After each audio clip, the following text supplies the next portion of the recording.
Today I want to talk to you guys about the DJI Avata 2. Now, there's a couple of different things with the Avata 2, and there's a ton of different drones out there, and how to know which drone is the right drone for what you want to do is a hard thing. So I'm hoping that this video can help some of you guys that are looking into either a new drone or into an FPV drone. The FPV classification means that you will be wearing the goggles and you will fly this drone. Now you can see on this one, it's got a lot of dirt on it. And you can see that we've got a side-by-side here. I've got all my stuff done in pack-out boxes because I am using this drone at an off-road park. We have a off-road park in North Georgia called Iron Mountain Park, which is what's on the t-shirt here. So I'm using this to film around the off-road park. The beauty of that is, it's sort of different footage than what you're going to see of most people that are doing more of a cinematic scenery or a ton of different types of droning. With that being said, this is why my drone is so dirty. Now, I have crashed this quite a few times, and this is still the same drone that I originally bought. I do have the DJI insurance. I have not had to use it yet. Not yet. I got the 2-year plan because I knew what I was going to do with this thing. So I'm going to show you guys my videos of me crashing it, and then we'll continue from there.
Now you can see I've crashed this drone a lot, and not every time I've crashed have I had it recording. So it has been beaten around and tumbled quite a bit. And one of the other cool things I want to show you is called turtle mode. So when you crash this and it's sitting there like that, you can hit the turtle mode and it'll flip it back over, and then you can take off and get going again. That has been huge. It does not always work. If there's too much grass in the blades, it won't it can't spin it up and it gets mad. Sometimes you got to try to start it a couple of times so it can actually cut the grass, which is why in a couple of places you can sort of see the green of the grass. I guess it's all turned to brown now. Now on the front, I did go with these bumpers. So here's the video of turtle mode.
Now with the drone, there's a couple of different styles of flying that you can do. The DJI Avata 2 is not set up really for a stationary kind of recording. It doesn't, because it's a very small frame drone, it doesn't sit there very well.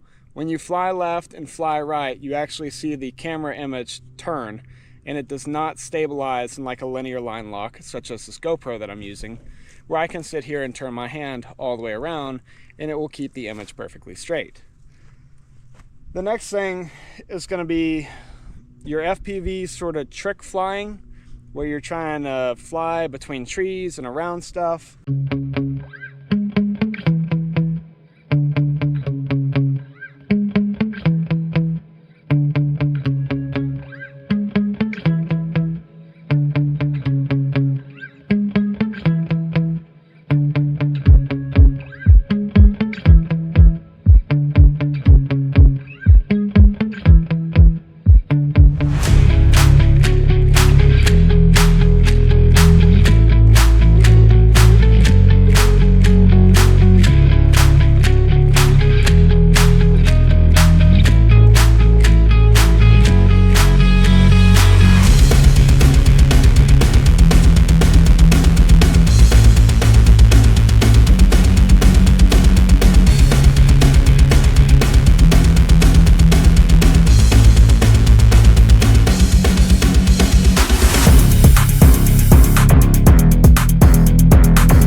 Stuff, or if you're trying to do more of a cinematic thing.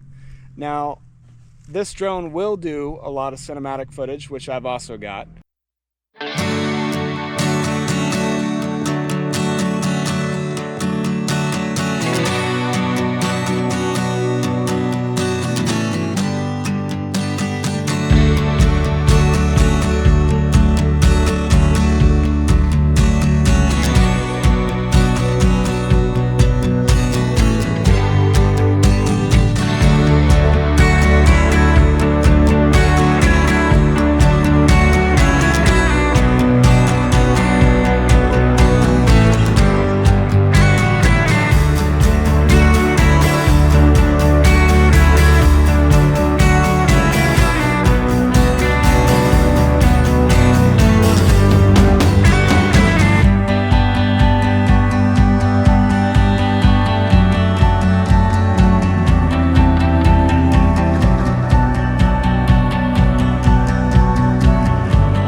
Controller options as well.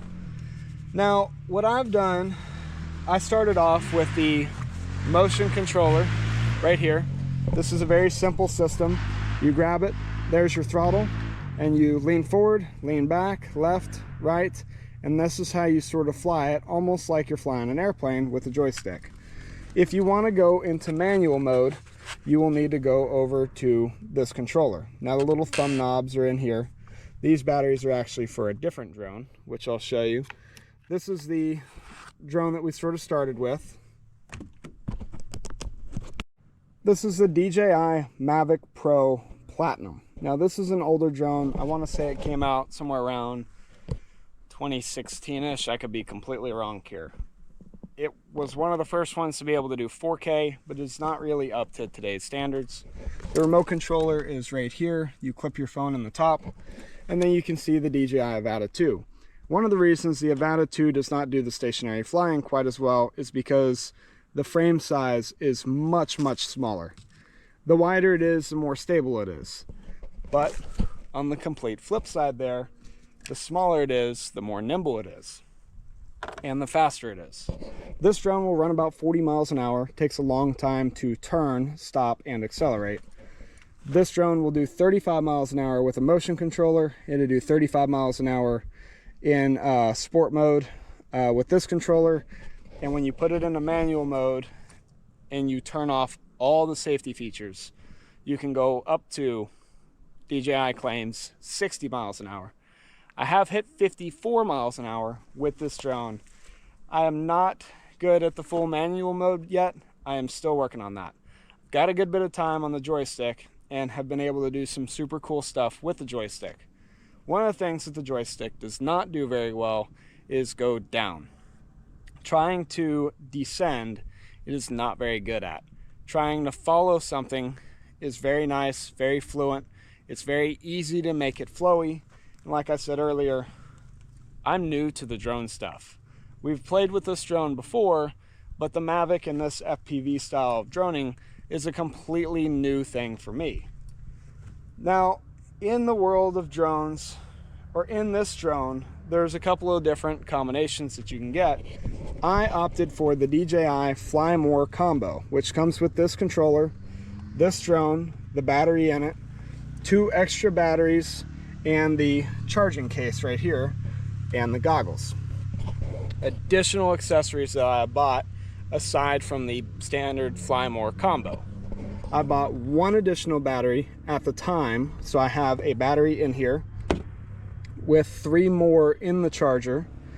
I came back later and bought this controller, and then I came back at a different date and bought this ND filter kit, which, to put it very bluntly, is a pair of sunglasses for your drone. Now, the ND filter kit, people can go in a little bit more depth for you. The basis of it comes down to the same reason you put sunglasses on your eyes. When you walk out in the daylight, everything is sort of whitewashed from the bright sunlight, where when you put your sunglasses on, it tones the light down a little bit and allows you to see some better colors. For this, I've noticed a huge difference in how the videos are taken with the ND filters on there. I typically run, oh, which one was it? Maybe, if I can get it open. There's an 8, a 16, and a 32. I typically run the 16 on the DJI Avata. Now, the DJI Avata 2 comes in its own little soft carry bag. For the application that I am using it for, I've done my very different setup here where you see everything all cut out in the foam. Everything is actually run through and charging. This is my big mess of wires over here. And when I plug this wire in, if I move the case over, when I plug this in, all of my stuff charges, which is great for me. So I can be driving around the stator, keeps it all charged, life is good. As for fly time, I don't have a good timeline of how long the Avata 2 will fly for. Mainly because it's solely dependent on what you're doing with it. If you've got it in full manual mode and you're running 54 miles an hour, it's not going to be very long. What I can tell you is, with the 4 batteries that I have for this drone, and the ability to charge them throughout the day, I have never come to the place where, uh-oh, I'm out of batteries. As for lifespan of the controllers, I've used the motion controller through about 3 batteries, and it still won't charge anymore because it still is saying that it's fully charged. I ran this one through 6 batteries, plugged it in, and it only was flashing on the last bar to charge. The goggles are probably your biggest power consumption. They will probably be dead after about 8 batteries worth. So your biggest limiting factor is going to be your drone batteries, which I want to say that I'm running about 20 to 25 minutes per battery, which is not as long as the DJI Mini 4 Pro or the all-new DJI Air 3S, which is running in at 43 minutes, and the Mini 4 Pro is running in at 45 minutes. Now, with this type of drone, there's going to be a huge deal breaker for a very select group of people. And that is, if you have motion sickness, if driving in the back of a car, if riding in a bus or riding in a side-by-side gives you motion sickness, you're not going to be able to fly this drone. I don't think enough people, when doing the reviews, talk about that enough for people to really understand you're going to get motion sickness trying to fly this. You got goggles on. You don't see anything else around you. This is all you see. What this camera is, how it twists and flows and moves, is exactly what you see. With that being said, if you get motion sickness, I'm sorry, you're gonna have to look at something else where you've got a controller in front of you and not the goggles on your head. Do not know if you can hook up this drone to a separate screen and not utilize the goggles. I'm not sure there. For the people who are not prone to motion sickness, even for the first 5 minutes that you put this thing on and you start flying it around, you're gonna sort of realize, like, oh, hold on a second, lean up against something. It kind of takes a little bit of getting used to. I don't have motion sickness problems, but when I first pulled this drone out and flew it, it was like, oh, hold on a second, lift the goggles up, kind of take a breather, kind of figure out your balance again, lean up against the machine as you fly it, at least to sort of get used to how all that looks. The other two things I want to talk about for this drone is low light and then editing. On low light, this is the wrong drone. It will do some early sunsets, but I'll show you some videos of what happens when it gets a little darker. I say it gets grainy. The industry calls it noise. That's what they call the little grainy pieces in the video. It's not a low light, camera. This is a 4K, 100 frames a second. It's supposed to be the same lens as the DJI Action 4 camera, their version of the GoPro, and its specialty is not the low light. Now, the DJI Mavic Pro Platinum does do a much better job, and that is where the image sensor size really is the deciding factors there of how low light videos you can take.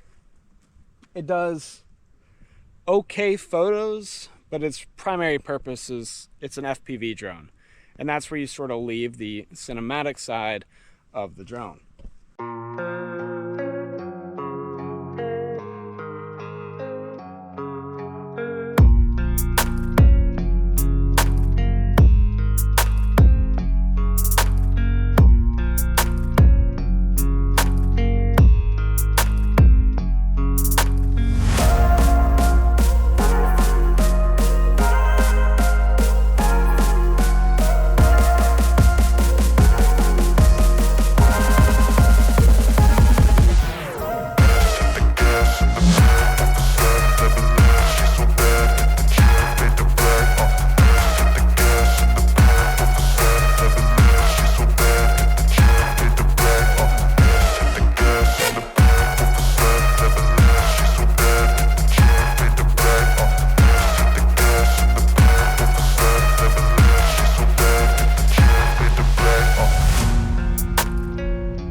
The next big one is, you've got this drone, you've taken the shots, now what do you do with it?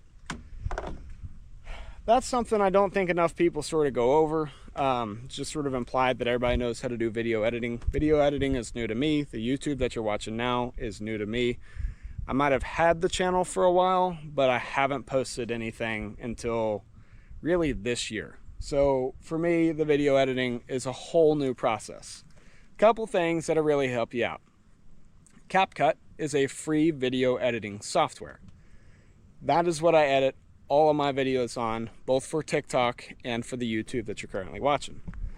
The next big one is editing the video itself and the colors. And you see tons of things about color grading. There is another product called a LUT pack. The LUT pack is sort of a color grading filter that you can just apply. And I will put a link down below of the LUT pack that I have purchased. It's 4 different LUTs, and you can add them to the videos, and I'll show you guys some differences there of just what the LUT pack will do and how much that can completely change the image that you're looking at. I'm trying to do some videos and put it out on YouTube. I'm not trying to spend 12 hours editing one single clip to make the colors look just right. That's not really what I'm trying to go for. If you're trying to go for that, then the LUT pack is probably the wrong thing. It's just a good, easy way for you to start and for you to be able to enjoy it.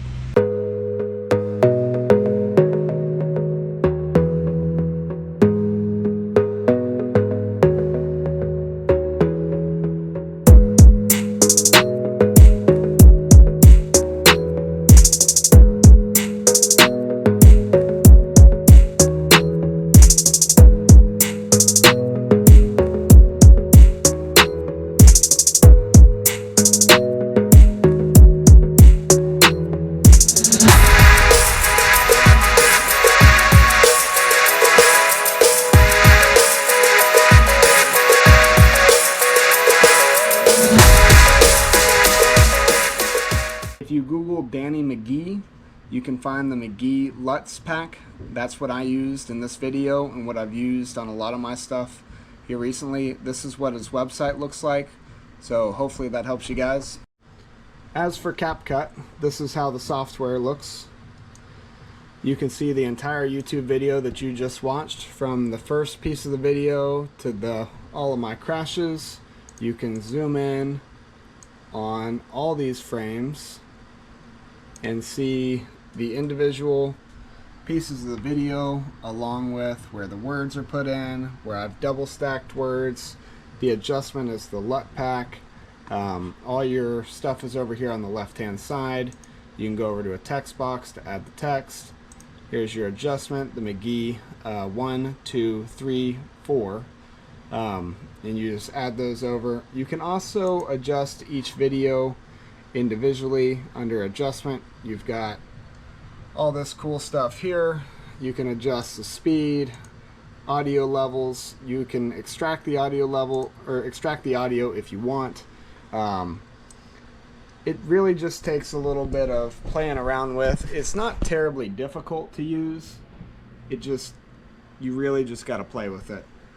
So I know this has been a little bit more than just a review of the DJI Avata 2. Hopefully this answers a lot of people's questions, either if you're looking at a new drone or if you're looking to sort of get into the drone stuff and get into YouTube, or maybe you just want to fly the drone for fun and then put your YouTubes out there. Hopefully this helps a lot of people. If you guys have any questions, comments, concerns, leave a comment down below. Please don't forget to like and subscribe. It helps me. Thank you very much for watching. Y'all have a good one.